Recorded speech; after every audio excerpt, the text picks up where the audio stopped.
Hi hello sisters ஐடிக்கில் இருக்க எல்லாருக்குமே வேலை வாய்ப்புன்னு சொன்னாங்க. ஸோ நானுமே அதுக்கு ப்ரிப்பேர் பண்ணி வச்சுட்டேன். ஸோ லாஸ்ட் மினிட்ல என்னால் போய் அட்டன் பண்ண முடியல எக்ஸாமு ஒரு சின்ன இஷ்யூனால.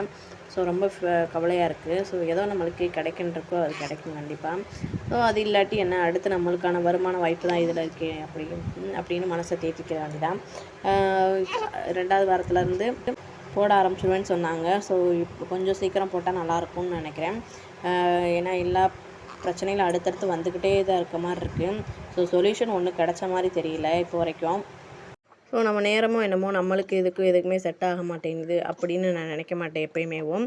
ஸோ இது இல்லாட்டி அடுத்தது கண்டிப்பாக ஏதாவது ஒன்றில் முயற்சி பண்ணிகிட்டே இருக்கணும். கண்டிப்பாக அடுத்து வந்து என் கடை சின்ன கடை தான் இருந்தாலும் அதை எப்படியா டெவலப் பண்ணணும். ஸோ பொம்பளை பிள்ளையாக பிறந்துட்டு முடியாதுன்னு சொல்லக்கூடாது. எல்லா விஷயத்துலையுமே முயற்சி பண்ணி பார்க்குறது ரொம்ப நல்லது என்னை பொறுத்த மட்டும்.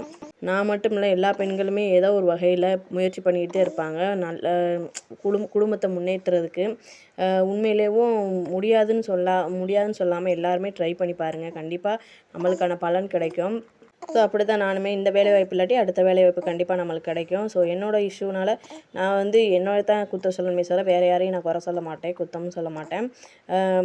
ஸோ என்னோடய முயற்சிக்கான பலன் அவ்வளோதான். அதுக்கடுத்து இன்னும் மேற்கொண்டு முயற்சி பண்ணி பார்க்கணும். ஸோ இதில் கண்டிப்பாக அடுத்து வந்து இதில் முயற்சி பண்ணி பார்ப்பேன்.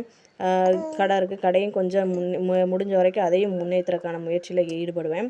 ஸோ அடுத்து வந்து நாங்கள் திருப்பூர் கிளம்ப வேண்டிய நேரம் வந்துருச்சு. ஸோ அதுக்குள்ளேயும் மைவீத்தில் இந்த அமௌண்ட் வந்துட்டால் கண்டிப்பாக ஹெல்ப்ஃபுல்லாக இருக்கும் எனக்கு. அதுக்காக தான் வெயிட் பண்ணிக்கிட்டு இருக்கேன். நான் மட்டும் இல்லை, எல்லாருமே ஏதோ ஒரு ரீசனுக்காக வெயிட் பண்ணிக்கிட்டே இருப்போம். அப்புறம் பார்த்திங்கன்னா ஸ்கூல் 10ஆந்தேதி வந்து ஓப்பன் ஆக போகுதுன்னு சொல்கிறாங்க. கண்டிப்பாக 10ஆந்தேதி அதுக்கப்புறம் அவசர முடிவு வேறு எடுக்கிறாங்க. ஒருவேளை டேட் தள்ளி போகும் அப்படின்னு கூட சொல்கிறாங்க.